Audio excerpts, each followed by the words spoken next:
Today we're taking a look at these MLB matches, which are happening on Monday, May 8, 2023, and giving you our team and total picks for today.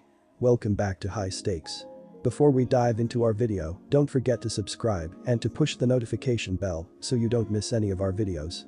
Also check out our Patreon if you want access to our premium picks. Our Patreon is a way for us to help you improve your chances of making more money, and if you are interested in props and parlay picks, check out our new channel High Stakes Props and Parlays, where you can find our player props and parlay picks predictions. You will find the link to our Patreon and to our new channel in the description and comments section below. St. Louis Cardinals vs Chicago Cubs.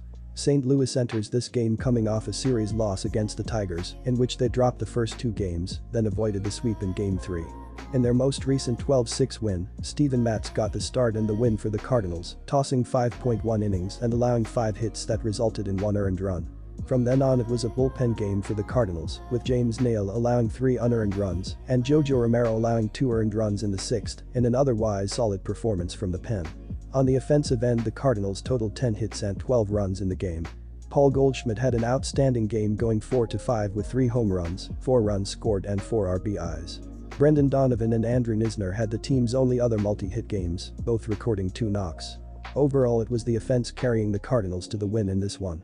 Taking the Cubs to win this game for a couple of reasons. The Cardinals have struggled recently, having lost 9 of their past 10 games and now have to travel to Chicago after their game at home against the Tigers yesterday. The Cubs also have the edge on the bump, with them starting Marcus Stroman versus the Cardinals' Miles Mikolas. Stroman has posted a 2.18 ERA and a 1.09 WHIP, while Mikolas has posted a 5.79 ERA and a 1.66 WHIP, both in their first 5 starts. The Cubs have been able to be more consistent at the plate from game to game, while the Cardinals rely purely on the production from a handful of batters. In terms of trends, the Cardinals are 0-6 in their past 6 Monday games and are 0-4 in their past 4 games, with a total set at 9 or more. The Cubs have more momentum heading into this game, and I am taking them to win for these reasons. Our team pick is Cubs money line. Aching the under in this game for a couple of reasons. Given the pitching matchup and the Cardinals' inconsistency at the plate, the under in this game feels like a good choice.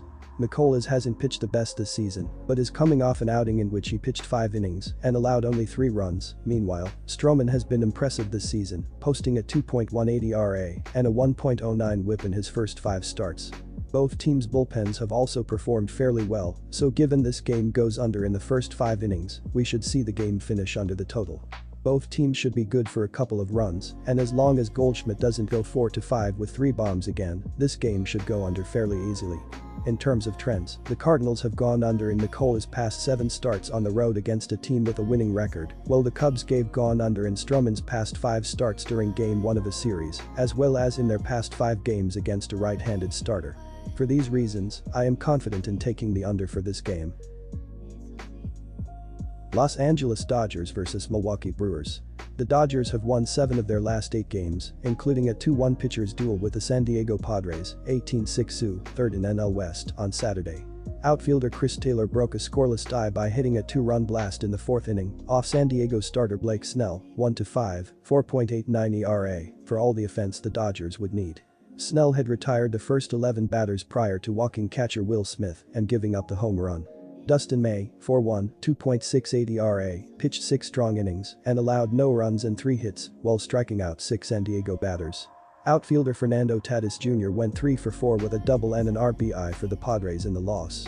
The Brewers have lost 6 games in a row, including a 4-1 defeat at the hands of the San Francisco Giants, 15-17, 4th in NL West, on the road Saturday. Milwaukee found themselves down 3-0 early on catcher Joey Bart's RBI double and second baseman Thairo Estrada's 2-run home run. Milwaukee starter Colin Ray, 0-3, 4.73 ERA, went 6 innings and allowed 3 earned runs on 4 hits and struck out 4 batters in the loss. Third baseman Owen Miller drove in the Brewers' only run on a single in the 7th inning. Milwaukee loaded the bases in the 4th inning but was unable to capitalize. Brewers skipper Craig Counsell was tossed in the 6th inning for arguing a call. The Dodgers have a 2-5 record at America Family Field over the past 2 seasons. They hit only .191 in 4 games against Milwaukee on the road last season. In 136 at-bats, they managed only 26 hits and 13 extra bases. The Brewers have played well at home recently, winning 3 of their last 4 games played there to improve their record to 9-6. The Brewers staff limited the Los Angeles Angels to 1 run or less twice in their most recent homestand against them.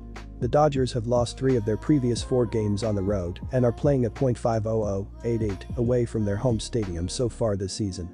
The Dodgers pitching staff has not been effective on the road in 2023, ranking 26th in the league with a 6.17 ERA away from their home stadium. Peralta has pitched well versus the Dodgers in his career. In 3 starts, he has a 1.93 ERA and has allowed only 6 hits in 14 innings pitched. The Dodgers have not played up to their potential recently in the Brewers' home stadium, and the stats suggest they will have difficulty there again during the current series. Take the Brewers at home on Monday. The Dodgers have gone over the point total in 3 of their last 5 games overall and 6 of the last 8 on the road.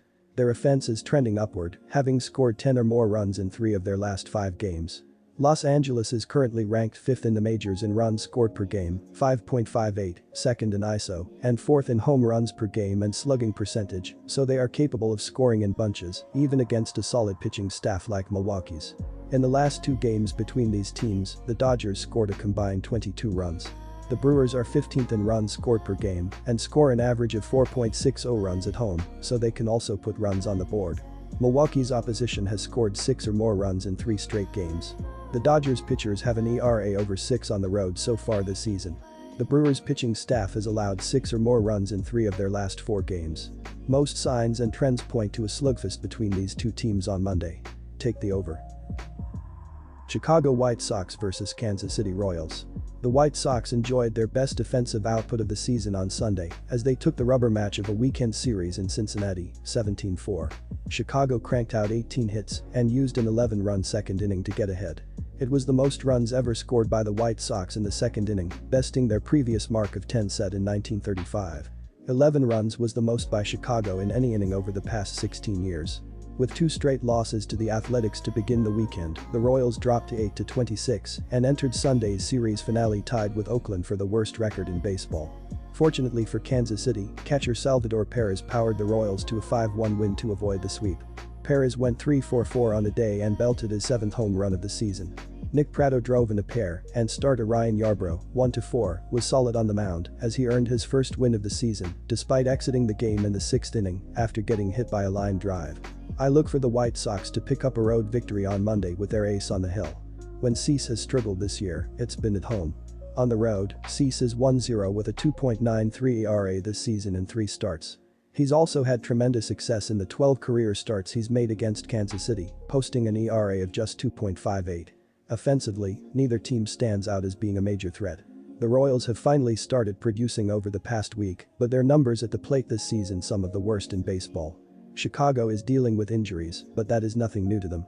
They've been unlucky in that department all season, but the return of Tim Anderson this week is a big lift for them. I think a strong outing by Cease will be the difference in this game. Zach Greinke has allowed 4 or more runs in 4 of his 7 starts this season. He cannot be trusted to toss a second consecutive gem. I can't take a team that's 3-16 at home. Give me Chicago. I fully expect Cease to settle in against a team he has owned throughout his career. And with neither team really excelling in any areas offensively this season, I like the under on Monday. The White Sox and Royals are 2 of the 4 worst teams in baseball at getting on base. Chicago now has a big hole to fill in the middle of their order without Jimenez. The White Sox tinkered with their lineup over the weekend in his absence, but even with Sunday's impressive 17-run performance, I don't expect a high level of output to be sustainable. Based on how Chicago has performed all season, I am considering Sunday to be an outlier. The White Sox came into that game batting .176 with runners in scoring position. I'll give Greinke the benefit of the doubt after a solid outing last week and admit that maybe he's settling into a groove. Still, I can't see him outdueling Cease in this game. I like the White Sox in low-scoring 4-3 type of game. Give me the under. Houston Astros vs Los Angeles Angels.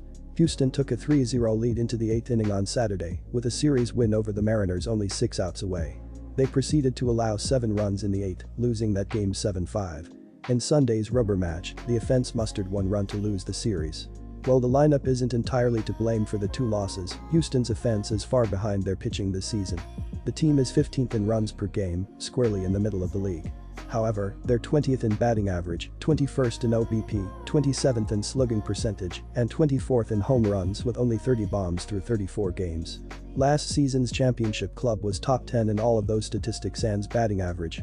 This year's Astros are top 10 in strikeout rate at the plate, but also bottom 10 in walk rate.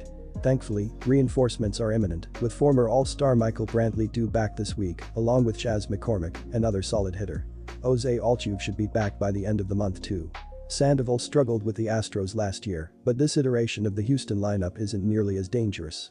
Meanwhile, the Los Angeles lineup is much improved and their bullpen can compete with anyone's this season.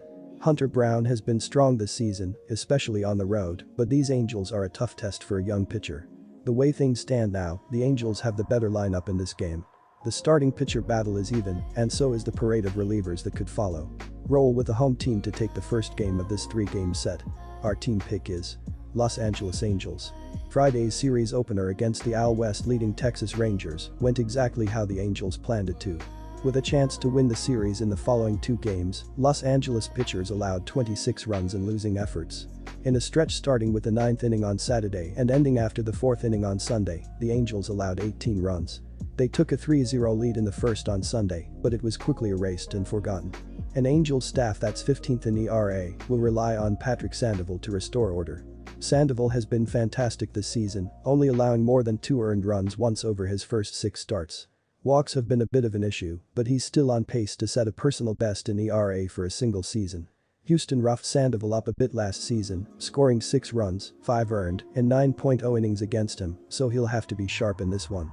If he does get tagged, Los Angeles can at least rely on a bullpen that's top 10 in ERA, FIP, and WAR. Our total pick is over.